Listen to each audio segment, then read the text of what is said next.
सूर्य आराधना का महापर्व है छठ।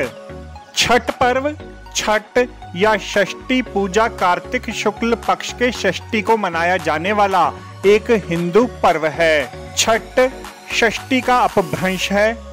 कार्तिक शुक्ल पक्ष के षष्ठी को यह व्रत मनाए जाने के कारण ही इसका नामकरण छठ व्रत पड़ा। सूर्य उपासना का यह अनुपम लोक पर्व मुख्य रूप से बिहार में बड़े धूमधाम के साथ मनाया जाता है। यह पर्व ऋषियों द्वारा लिखी गई ऋग्वेद में सूर्य पूजन, उषा पूजन और आर्य परंपरा के अनुसार मनाया जाता है। छठ पूजा सूर्य, उषा, प्रकृति, जल, वायु और उनकी बहन छठी मैया को समर्पित है। त्योहार के अनुष्ठान कठोर हैं और 4 दिनों की अवधि में मनाए जाते हैं। इनमें पवित्र स्नान, उपवास और पीने के पानी से दूर रहना, लंबे समय तक पानी में खड़ा होना, प्रार्थना, प्रसाद और अर्घ्य देना शामिल है। पर्यावरण विदों का दावा है कि छठ सबसे पर्यावरण अनुकूल हिंदू त्योहार है। यह पर्व 4 दिनों का है। भैया दूज के तीसरे दिन से यह आरंभ होता है। पहले दिन सेंधा नमक, घी से बना हुआ अरवा चावल और कद्दू की सब्जी प्रसाद के रूप में ली जाती है। अगले दिन से उपवास आरंभ होता है। व्रती दिन भर अन्न जल त्याग कर शाम करीब 7 बजे से खीर बनाकर पूजा करने के उपरांत प्रसाद ग्रहण करते हैं, जिसे खरना कहते हैं। तीसरे दिन डूबते हुए सूर्य को अर्घ्य यानी दूध अर्पण करते हैं। अंतिम दिन उगते हुए सूर्य को अर्घ्य चढ़ाते हैं। पूजा में पवित्रता का विशेष ध्यान रखा जाता है।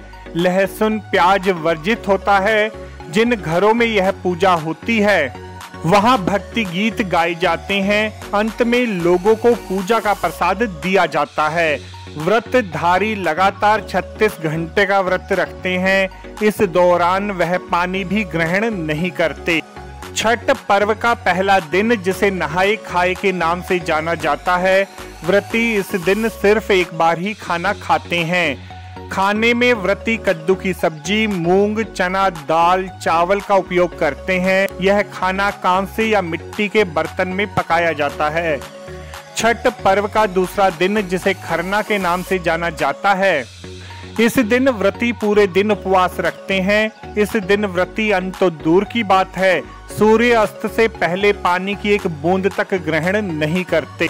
इसके बाद अगले 36 घंटों के लिए व्रती निर्जला व्रत रखते हैं। मध्य रात्रि को व्रती छठ पूजा के लिए विशेष प्रसाद ठेकुआ बनाते हैं। ठेकुआ चावल के लड्डू, जिसे कचवनिया भी कहा जाता है, बनाया जाता है। छठ पूजा के लिए एक बांस की बनी हुई टोकरी, जिसे दौरा कहते हैं, में पूजा के प्रसाद फल डालकर देवकारी में रख दिया जाता है। वहां पूजा अर्चना करने के बाद शाम को एक सूप में नारियल, 5 प्रकार के फल और पूजा का अन्य सामान लेकर दौरा में रखकर घर का पुरुष अपने हाथों से उठाकर छठ घाट पर ले जाता है। सूर्य अस्त से कुछ समय पहले सूर्य देव की पूजा का सारा सामान लेकर घुटने भर पानी में जाकर खड़े हो जाते हैं और डूबते हुए सूर्य देव को अर्घ्य देकर 5 बार परिक्रमा करते हैं। चौथे दिन कार्तिक शुक्ल सप्तमी की सुबह उदयमान सूर्य को अर्घ्य दिया जाता है। पूजा के पश्चात व्रती कच्चे दूध का शरबत पीकर तथा थोड़ा प्रसाद खाकर व्रत पूर्ण करते हैं, जिसे पारण कहते हैं। छठ उत्सव के केंद्र में छठ व्रत है, जो एक कठिन तपस्या की तरह है। यह छठ व्रत अधिकतर महिलाओं द्वारा किया जाता है। कुछ पुरुष भी इस व्रत को रखते हैं। ऐसी मान्यता है कि छठ पर्व पर व्रत करने वाली महिलाओं को पुत्र रत्न की प्राप्ति होती है।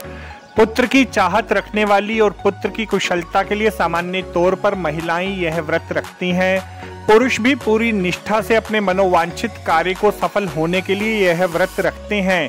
एक मान्यता के अनुसार लंका विजय के बाद राम राज्य की स्थापना के लिए कार्तिक शुक्ल षष्ठी को भगवान राम और सीता ने उपवास किया और सूर्य देव की आराधना की थी।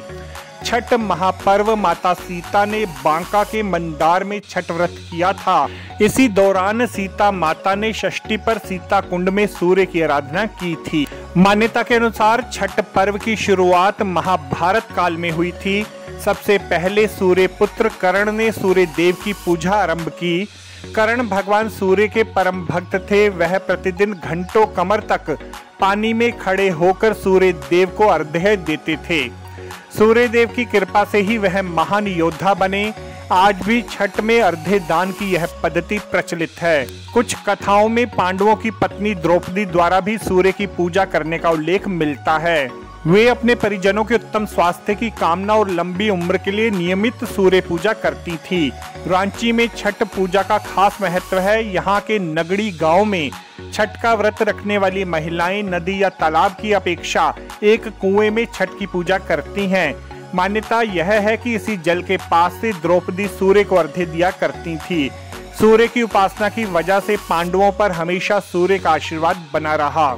छठ पूजा का सबसे महत्वपूर्ण पक्ष इसकी सादगी, पवित्रता और लोक पक्ष है।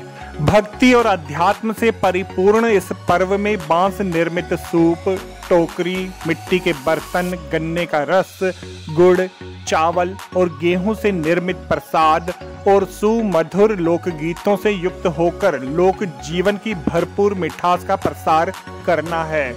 यह जन सामान्य द्वारा अपने रीति रिवाजों के रंगों में गढ़ी हुई उपासना पद्धति है। इसके केंद्र में वेद, पुराण जैसे धर्म ग्रंथ न होकर किसान और ग्रामीण जीवन है। इस व्रत के लिए ना विशेष धन की आवश्यकता है, ना पुरोहित या गुरु के अभियानार्थ की जरूरत पड़ती है, तो पास पड़ोस के सहयोग की, जो अपनी सेवा के लिए सहर्ष और कृतज्ञता पूर्वक प्रस्तुत रहता है। हमारा यह कार्यक्रम आपको कैसा लगा जरूर कमेंट करें। हमारे चैनल को लाइक करें व सब्सक्राइब करें। धन्यवाद।